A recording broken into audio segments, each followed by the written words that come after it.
Hey gamers, this is Liz Davidson from Beyond Solitaire, and I'm here with Amabel Holland. She is the lead designer, boss designer of Holland Spiel. Yeah. Which is a fantastic, small, quirky games press. Is that how you describe it? Yeah, that works. We like to say that we publish weird games and war games, so that about covers that. Yes, all of which I'm very much here for. But what we're actually here for today is to talk about train games, about which I know nothing, and about which you know at least something because you designed some. Yeah. So tell us about your train game designs. So I've designed 7 train games. 5 were published through a company called Winsome Games, and some of those were licensed to other publishers like Rio Grande, which did Northern Pacific and Trans-Siberian Railroad, and Capstone, which did Irish Gauge and Iberian Gauge.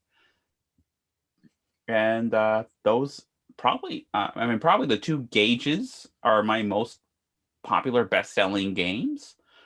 Through Holland Spiel, we've also published the Sioux line, which is really weird. I wouldn't recommend that as anyone's first train game, or even their second, maybe their third train game, maybe. And then Dual Gauge, which is, hang on, I have Dual Gauge right here. Dual Gauge, which is like a train game system with multiple maps. And the reason why that exists is that Mary told me I need to do a train game every year for Holland Spiel. And I thought, well, if I do a system, I can just do new maps every year, and then I don't need to do a new game every year. And she said, no, now you have to do a new game every year and new maps every year. So I made more work for myself. Genius. I love it. And so the other thing I want to ask is, first of all, this is Beyond Solitaire, but all of these games, some of mine are soloable, but yours are not. And we're just going to make that really clear up front. Yeah. No, because most of what I don't get too upset about, what is a train game. It's kind of like, what is a war game? What isn't a war? I stop being nerds. But most of what I look for in a train game is about emergent alliances, and you really need 3+ people to do that because you need people to play off of each other. The more players, the better. I feel. I always feel like there are a lot of games people want to play at 3 or 4. I want to play them at 5 or 6 because the more people you get in there, the more entangled it gets, and that's what's really exciting for me about train games. That and just making choo-choo noises and building across the map. Fair enough. So yes, I'm glad also, however, that you said that you're not one to quibble about the definition of train games, because I do not play what I would consider to be train games. I literally could only come up with 5 games that I have played that have trains in them that seem like you could label it as a train game. So my list is going to be absurd. Your list is going to be brilliant. You know what I almost put on the list? What I almost put on the list was Power Grid, because you're building this network. There are auctions, which you get a lot of auctions in train games. You don't really have the emergent alliances that I look for, but that's why I didn't get on the list. But I mean, there aren't trains, but I would still call that a train game, because really for train games, the theme doesn't really matter. Now, for me, most games, I'm really looking for games that engage meaningfully with the history and with the theme. Train games, I don't care about that. I probably should. Because certainly the history of making these railroads, especially in America, that is some dark stuff. I almost said a swear. You can say whatever you want. We're good. No censorship. And with a huge cost in human cost and environmental cost, and it's not really grappled with ever in these games. And I have a hard time with games about colonialism that don't grapple with that stuff. I don't have that problem with train games. Maybe that's a blind spot for me. I don't know. But the theme doesn't really matter for train games, because it's really just about this network building and then this investment stock alliance stuff. Nice. I thought that's actually super interesting. This is already a more interesting conversation that I knew how to have about trains, which is why I invited you on here. God, what would it even look like to make a deeply historically ensconced train game? And would that truly just rain on the parade so bad? Mm-hmm. I would be interested to see that, actually. I know there's someone who's working on a game about I want to say about the Pullman strike, which at least gets a little closer to that. But I don't know if I don't remember who's doing that or how far along they are. But yeah, it's I don't know. Interesting. Well, so okay. Normally I would have you as the guest to go first, but you're going to have legitimate suggestions, and I am not. So I think I'll go first and start my list at number 5. Okay, so this is the only game on the list that I don't actually love that much. It's just I was trying to think of train games. It's okay. It's a roll and write called Railroad Inc. So basically, in Railroad Inc., everybody has their own little grid. You roll dice, and you basically just connect the die faces into little train routes on your grid. And there are little expansions that offer different stuff. So there's a red version of the game and a blue. You can end up with craters that you have to work around. It's definitely like a nice puzzly little game, but I don't think it really captures that kind of networky spirit of trains. It's just the 5th game I could think of that had trains in it. Okay. Have you ever played this one? I had played a roll and write game about trains, so that's probably it. But unless there's more than one, but I don't remember it that well. So yeah, I think that's kind of the problem with Railroad Inc. But now I will say are we alternating? Yeah. Is that how it works? Okay. Yeah. I will say that my list isn't ranked. I just have okay, so this isn't like my 5th favorite or anything. I tried to pick games that were different kinds of train games to help people who are new learn about it. And the very first one I have is the game I will pull out if I'm playing with people who haven't played a train game before, or people who don't really play a lot of modern games, because it's very simple. Like my grandmother, who passed away last year, she loved this game, and that was hard to find games that she liked. And that is Trans Europa. There's also a Trans America, and I think a Trans Japan. You already know it's cool because we're trans in the title. It already makes it better. Right. But this is a game where you have a hand of cards at the beginning with different cities on the map, and you're trying to connect these cities on the map. But you are building shared tracks. So you don't know what everyone else has for their cities, and you are putting track down, and it's one big network of tracks. So you might be building towards your city, which is also building towards my city, but I don't want you to know that. And then I'm going to branch off, and it's very quick. It's not a money-related game the way a lot of train games are. You get the whole networking thing, and you still have, in a way, kind of emergent alliances, but with this bluffing aspect. And I like it bunches. It's good. I'd recommend it. Oh, that sounds awesome. Yeah, and I love that you actually look for different types of train games, because I don't know much about train games. I invited you on so that I could selfishly steal your knowledge. So I will take this. I'll take the suggestion in hand. It actually sounds like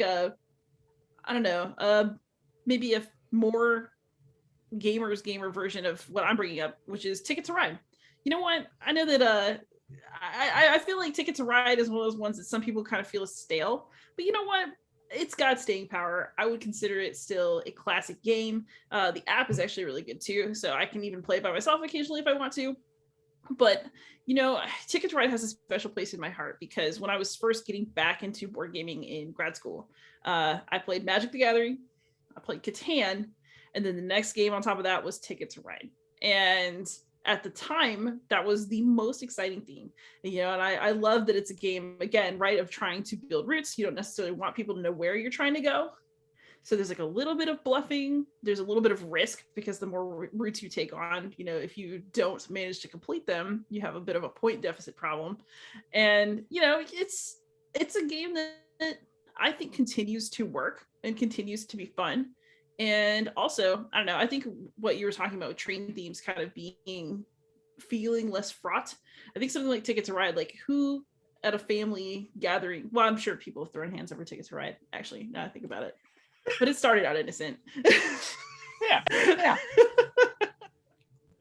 It was all innocent until they completed my route. But yeah, I mean, this goes to show you the lack of depth in my train game knowledge. But you know what? I also still think Ticket to Ride is a good game. Yeah, it is. I played it for the first time 2019, just before when there were game days that I could go to, and I thought, hey, this is really good. And I will call it a train game because it'll piss people off. So I will call it a train game, so to piss off other train gamers. Next one on my list is Chicago Express. Now, ooh, that's a nice cover. yes. Now, I have two versions of this. I have this version, and then I have the original printing Wabash Cannonball. Now, which one of these do you think costs more money? You didn't wait. Has to be a trick question. Which one do you think costs more money? I'm gonna the clamshell or the one of the... I'm gonna say you had to pay more for the clamshell. Okay, so actually, I got this for free as a gift, but I thought you were tricking me. But last time I checked, secondary prices for this were in triple digits. And that's a very fancy clamshell. It's very So there's a company called Winsome Games, and they're the ones that published my first 5 train games, and they have a lot of games that are published like this, with components that are maybe less lavish than this, and then they get them licensed to these games. And they really pioneered a lot of train games, kind of kept train games alive as a genre for much of the last 15 plus 20 years. And the big one for me is Chicago Express, because this is the game that pretty much invented everything I rip off in my games. So it's you're building track represented by cubes onto a hex grid. You are trying to make connections. There are auctions for stock shares. It's very focused on timing, on correctly predicting when the game's going to end and manipulating the levers that lead there. And it is terrific. And you can get this. I think you can get this now for $20. So grab it. Or you can pay 3 digits for the clamshell. Yeah, which there are only, so they only publish a couple hundred copies of each of these games. So they're very hard to come by. I would definitely recommend getting the boxed edition instead. So before we move on with the list, because my list is ridiculous, but yours actually, I'm learning a lot from you. You mentioned a lot of things about stocks, people not wanting to consider certain things train games. That looked like it had a hex map on it. So when people say train games, I just think of games with trains in them because that's the extent of my actual knowledge, which is why you're here. But what is the difference between a train game and 18xx? Because when I hear stocks, that's what I associate. I've never played an 18xx game, but I do associate them with people who like trains and people who like stock games. So are those two separate categories? Are they together? How does this So, 18xx I would consider to be a subset of train games. Just like there are other subsets. I can think of one. Anyway, and there might be one of those on my list. We'll see. But something like Chicago Express, sometimes it's called a cube rails game, which is a different subset of train games. So it's really just train games is a broad category, and then you get more specific with 18xx and stuff like that. And 18xx particularly, it's really a system or series of games. And that's become its own kind of genre. Just like war games, there are hex and counter war games, there are card-driven games, etc. I got you. Okay, that makes a lot of sense. All right, so I have, again, I have zero experience in this area. So, for me, I just think of ooh, a train. It must be a train game. I feel like you can have this conversation about war games too, though. Is there a war in it? Does that make it a war game? Oh yeah, but, it's a complicated question. Yeah, definitions are messy. Yeah, Oh yeah, because definitions are useful when they highlight affinities, and they cease to be useful when they're used to exclude. Ooh, yeah, I think that makes sense. If you want a different definition, look for a different affinity as opposed to an Because exclusionary. everything, I had a friend, movie nut, because I was a movie nut, and he tried to categorize all his DVDs, might have been VHSs, it was a while ago, depending on the genre, the absolute genre. Is this a science fiction film? Is this a horror film? Is this a comedy? Is this a drama? And like, he could not stand when things were a little bit of both, but everything's a little bit of everything. Everything is its own unique category. Yeah.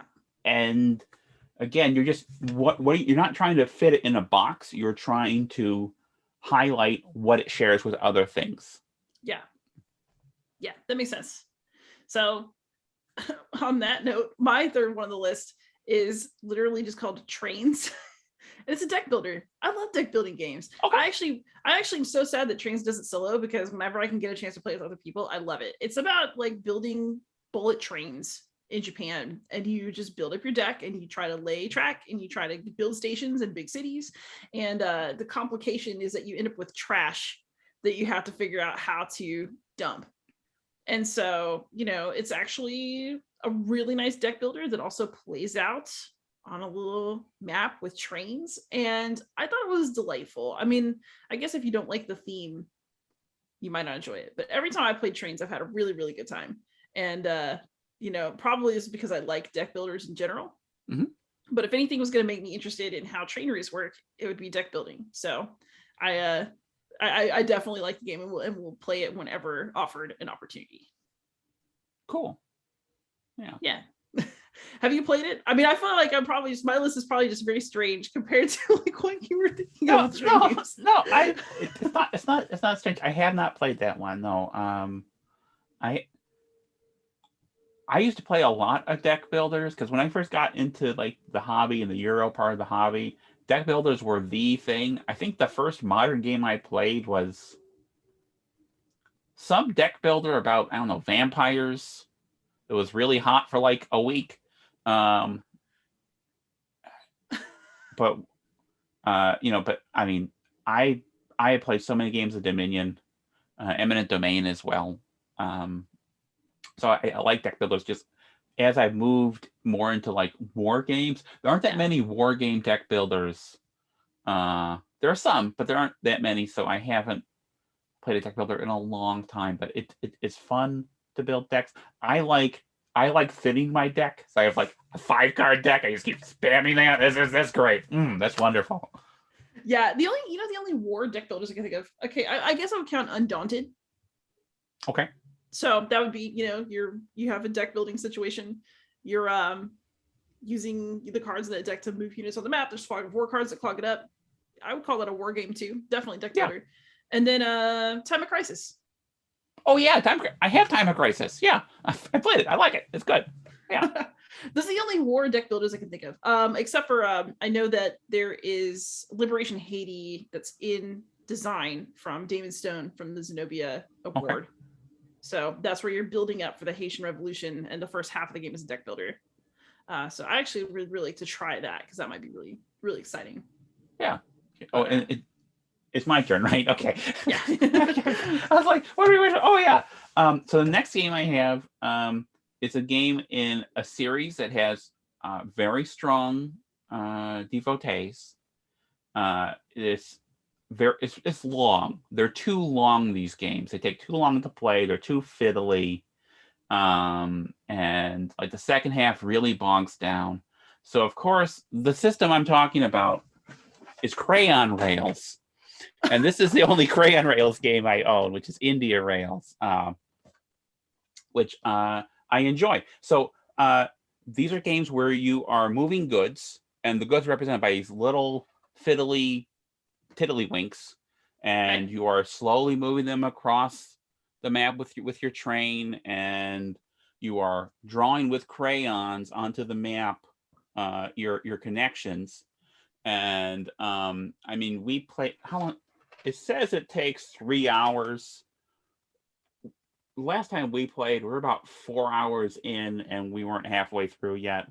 So they take a long time to play. That might be also because I don't live in India, so I don't actually know where all these cities are. So a lot of it's looking at like, okay, you need to take specific goods generated by specific areas to specific other areas, and if you don't know where they are, it might you'll learn you'll learn the geography eventually. But maybe if you're interested in this, find one that's set where you live, and you might have an easier time of it. But I will say, for a game that it took too long, but sometimes you want that. Sometimes you have like a rainy Sunday where you got nothing to do, and you just can set it up, and while you play some turns while you're also taking some time to make dinner or whatever. And it's a good game for that, I think. Yeah, so that's Crayon Rails. There's another kind of train game that I don't think there's much. Now the roll and write you mentioned, I mean, you're drawing the map in that way, but you don't really see that much anymore with the crayons. I wish that would come back, because it's a neat component. It's a neat feeling. Yeah, maybe that's this year's Holland train game. Oh Lord, no, because Amabel and the purple crayon. No kidding. I do like purple crayons. There. You just reminded me of something. Was completely irrelevant, but so Crockett Johnson, who did Harold and the Purple Crayon, and also The Carrot Seed, which is a wonderful book. No one talks about The Carrot Seed. It's great. He also did a comic strip called Barnaby, I think.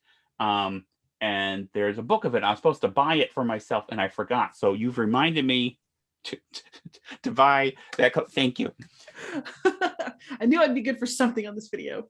Damn it. Oh, you're great. Shush.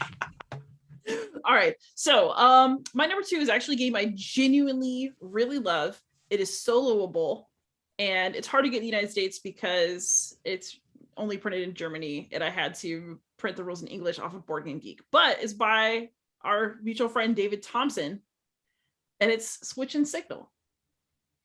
Okay. I love Switch and Signal. It is a cooperative game where you basically have these trains of different speeds, and you were trying to manipulate them to deliver goods and then make it back to like the main station. And it's really challenging because you have very limited like switches and signals that you can use to open up and adjust routes so that the trains take the right pathways to where they're supposed to go. So if you are not timing things correctly, or if you roll a die and a train like moves more than you expect it to, or like you just don't have good logistics, then it is a mess. And so trying to figure out together how you are going to make these trains work in concert enough to get everything done is actually super challenging and really, really fun. And there's like a Europe map, and then you turn over and there's like an America map, and that one's really difficult. And so basically it's honestly, I know that Ticket to Ride is a traditional like introduce people to games game. But if I had people over who never played games, and it was like my grandpa, who loves trains, by the way, he's got an entire Lionel train engine, like train room in his house. I would love to play Switch and Signal with my grandfather. And actually, David Thompson designed Switch and Signal to play with his parents, who also like trains. So I would actually like to see Switch and Signal get an American printing, because it's delightful. It's a really nice, cooperative, challenging, like frustrating in the right kind of ways game that isn't that hard to teach. It's not that hard to learn, and it's just really fun. Like, it's so wholesome. I'm a fan. It sounds really lovely and clever. That really sounds exciting. I want to try it. I want to try that one now. Yeah, somebody publish that, so I can give it a shot. Yeah, like we've at last reached the part of my list where I genuinely love the games. It only took all the way to second. But I clearly just need to play more train games, right? Like, as game nights start up, people got to play some train games with me so I can learn them. Okay, that's so. The next one I have is probably the most obvious one. This is 1830. This is the second, but really the first 18xx game, as people know 18xx. These are games that are not nearly as complicated as people think they are. Like, the rules are really very simple. They just take a long time to play because they're games that were designed to take a long time to play when you wanted to spend most of the day playing a game. This is probably my favorite 18xx. 1889 is really good, and I like it probably a little bit more, but I don't own it, so I'm using this one. And this is also I think has more variety than 1889 does. But if you want to try an 18xx game, try them. They're fun for the first 2 or 3 hours, and then like the last hour is like, but you're there with people that whose company you enjoy. I have friends who all they want to play is 18xx, and so I played a lot of 18xx with them. And it's not like I was like really excited about playing 18xx. I was excited about playing it with them. Mhm. And there's a really great community of people who just love these games and love to teach people to play these games and help them out. And there are also people who are jerks. Stay away from them. But yeah. So if that's another kind of game, and I think most of the reputation of train games as being nerdy, as being all about math, as being really heavy and complicated, comes from 18xx, which again, the rules overload isn't really that complicated. It's more the impact of your decisions and the butterfly effects that make it feel heavier. Right. Like it's not that hard to learn how to play, but it's hard to learn how to play. Yeah. Exactly. And actually make smart choices. What's interesting is I did not ever imagine there would be a solo 18xx game, but there is one. Edward from Heavy Cardboard said that it's great. I think it's 1862. Is that the one? I don't know how I remember these numbers, but I think it's 1862. But apparently it has a separate solo mode within the game box. It's like not quite like, it's like the designer went off on his own to make a different kind of game with the components. It's not, you're bidding with a AI player or something, from what I understand. But apparently it has a very interesting, compelling solo mode inside the box. And I'm now very curious to try it because it was Edward's like #1 on a top 10 solo list that we did recently. And I talked to Ricky Royal the other day and he was liking it too. Huh. So apparently solo play is entering the world of 18xx. Maybe I need to like board this train myself. So yeah. And not to derail this video, but I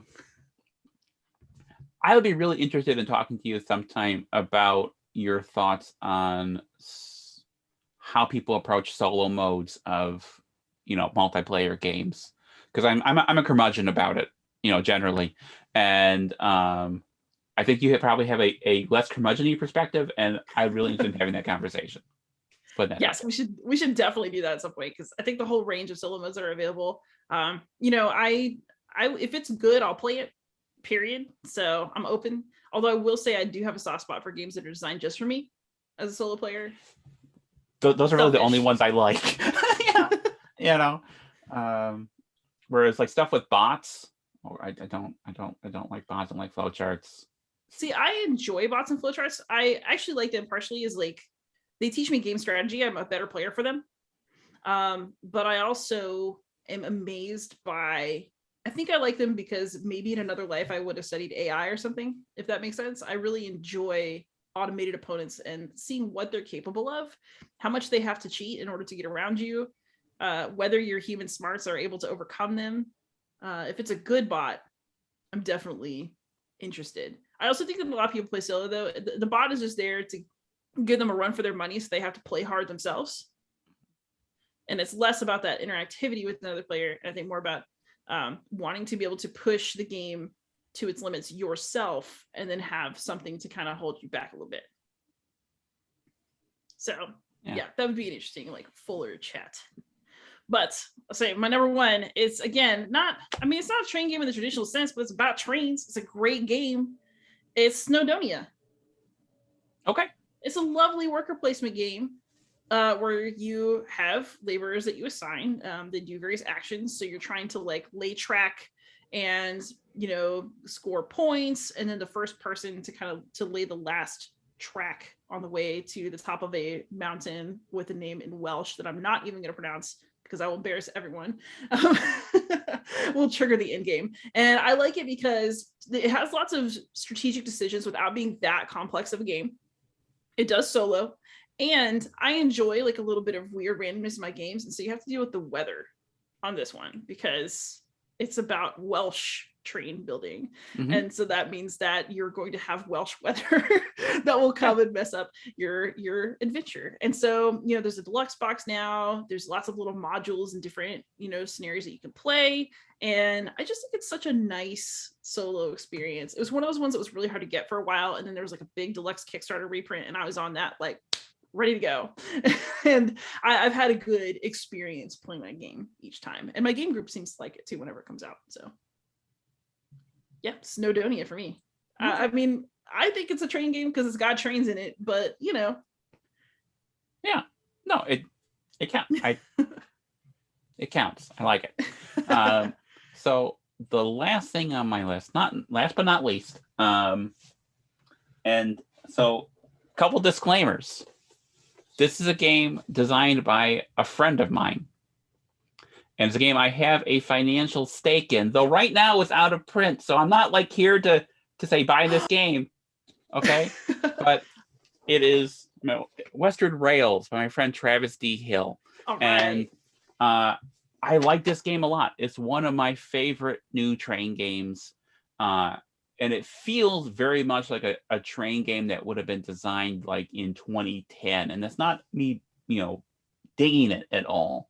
It's because it has this kind of nostalgic feel to it. And it's looking at these kind of older train game mechanic with this point-to-point kind of map. And, kicking the tires and sprucing it up. And, Travis has designed a number of train games. And the reason why I published this one, because it's my favorite of the ones he's done. So, Western Rails is fun game. I like it a lot, and that's why I put it on my list. Fantastic. Yeah, I know you don't publish these you don't like, so I think that's a fair mention. No, I absolutely I don't. But hey, you could put it in a clamshell and then put it on eBay for 3 figures. It might work. No, that's awesome. And Travis is a really cool guy. Actually, it leads me to ask maybe one more question before we kind of wrap up, which is, so you love historical games. You also love train games. I've noticed that Edward from Heavy Cardboard likes his 18XX, and he also likes his really heavy historicals. And I feel like Travis is also somebody who has a big interest in history. And I know that he loves Meltwater. He enjoys war games. And he enjoys train games. Is there a connection? Is there some sort of crossover between these communities where as I continue my like war and historical game journey, like trains will just become a thing because we'll all just evolve? There is some overlap, I think, because they're often a little bit to the side of mainstream. They have this kind of little niche. I